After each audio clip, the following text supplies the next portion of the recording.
Alright, so this is part 3 of putting a VTR wheel set on a WR250R and converting it into Motard.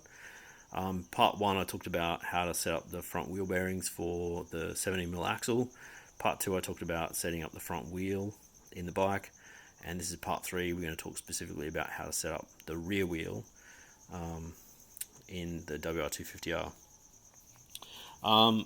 Taking a measurement on the WR250R wheel from the inside of the rear sprocket to the inside of the disc is 165 millimeters, so it's quite a wide distance in the WR250R. On the VTR250, conversely, that measurement is 155 millimeters, so you have to add 10 millimeters of space between the disc and the sprocket. I did that by using 8 millimeters of spacer on the back of the disc, and I did it on the sprocket by putting 2 millimeter washer in behind the sprocket. That gives me the total of 165 from the sprocket to the disc. The reason I used 8 mil on the disc side and 2 mil on the sprocket side was to set the wheel into the middle. So if I wanted the wheel to be further to the sprocket side, then I could have used 10 mil spacer behind the disc and put no spacer behind the sprocket. Something that complicates putting the VTR wheel in the WR250 is that the WR250 rear disc is 230 millimeters. The Honda discs only come in 220 or 240. You got a couple of options. You can order your own custom disc, or what I did was I put the disc on the wheel. I had someone with the bike in first gear with the bike running, and then I got a high-speed stainless steel cut-off disc on my angle grinder and set this up. I marked the disc first so I could see a line, and I set this up and I just gradually cut through that disc while the disc was spinning, essentially turning the bike into a lathe. And that is the ring of disc that was cut off. So it's perfectly round, it works. It seems super sketchy. I did set myself up on a small table with the saw sort of part clamped down so that I could easily just hold it in one place.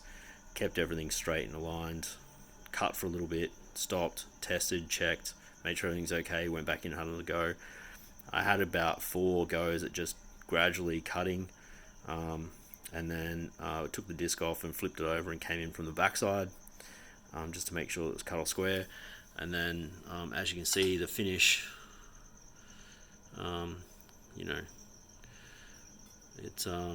it cut pretty smooth. And then finally I just put this on the bench sander and just spun it so it just had a finished edge to make sure it was square. With the bike running, looking at that disc, it has no run out, so it worked pretty well. Looked super sketchy, felt super sketchy, but it worked okay. The other alternative, if you worry about that, is to just go and get a custom disc made. It just makes them more expensive. To get the disc bolts and put an 8 mil spacer underneath, the standard bolts aren't long enough, and those bolts have a shoulder. So the bolts I bought to do that look like this.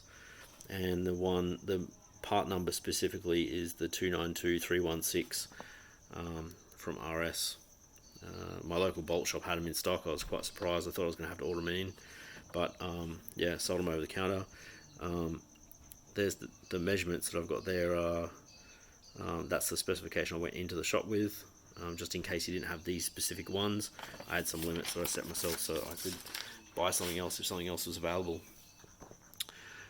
So setting the disc off an 8mm spacer with the modified bolt lengths, and setting the sprocket with 2mm spacer, pushing it further away. Once I did that, then I just used the basic measurements, and I talked about it in part 2 of how to measure from the spacer to the disc face. I did exactly the same thing with this disc face to this spacer.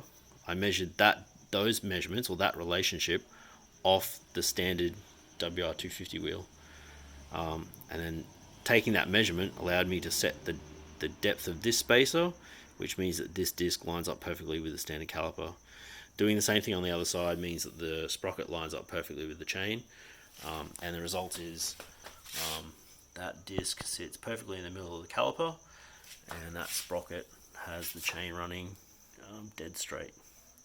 So that's basically how I set up the rear wheel in the swing arm. Everything fits together neatly. Oh, there is one other thing. The axle dimensions. The WR250 runs a 22mm axle, and the VTR250 runs a 17mm axle. So this wheel has all the bearings in it, and all the spacers are configured for a 17mm axle, but it would be loose inside the chain adjusters and inside the swing arm if it was a 17mm axle. So what I've done is I got some 22mm outside diameter, 17mm inside diameter tube, and then cut for the length from the inside of the caliper bracket to the outside of the chain adjuster a piece of tube that slots in there like a sleeve, and then did the same thing on the other side for this swing arm, for the length of the swing arm and the chain adjuster. So this side here, it just stays on the axle. It actually fits quite tight. You slide the axle in. As this gets in, this just picks up off the lip and slots into here, here, and here. And then on this side, you put everything on and everything's sweet, and then you just slide the insert in between the adjuster and the swing arm and the axle, and then put the washer and the nut on, and it sits perfect. There's no wobble. It's solid as, and then tightened to factory torque specifications, and it's worked quite good. So all in all, same as what I said with the front. It's a take your time, measure everything twice, cut once. I was lucky. I bought the wheel set for $258 shipped. This disc came with it. I did have to buy a sprocket, but the cush drive rubbers were in great condition. I did have to change the sprocket bolts, so I had to pay for those. And we put all new bearings and all new dust seals throughout. So far the budget has been really small. The biggest cost out of this entire project was the front disc. The front disc by far and away was the single most expensive item that I had to buy. Everything else was just a few dollars here and there. So including tires, I've come in, the budget is bang on $1,000 Australian, but that includes a set of Dunlop Alpha 13s, and they are sticky as. So I'm super happy with it. I haven't touched the suspension at all, and it still handles pretty amazing. I did buy a speedo healer, which I was going to buy anyway because the speedo on these things is out by a crazy amount. But the speedo healer comes with the two positions, A channel and B channel. So A channel is set up for the Motard wheels. I'll probably set up the B channel for the dirt bike wheels, and then when I change it from wheel set, I'll be able to just change over which channel and the speedo healer I use and have an accurate speedo. So there you have it. That's about it. I don't envisage doing another part. Maybe I'll do like a follow-up video after the whole COVID-19 thing goes away and I can actually go out and, scrub some of that tire in. Maybe I'll do a track day on it or something. But for now, that's it. It's the bike done. Hope it's been informative. If you're thinking about putting another set of wheels on your WR250, it's so simple. You just have to take your time. Have fun.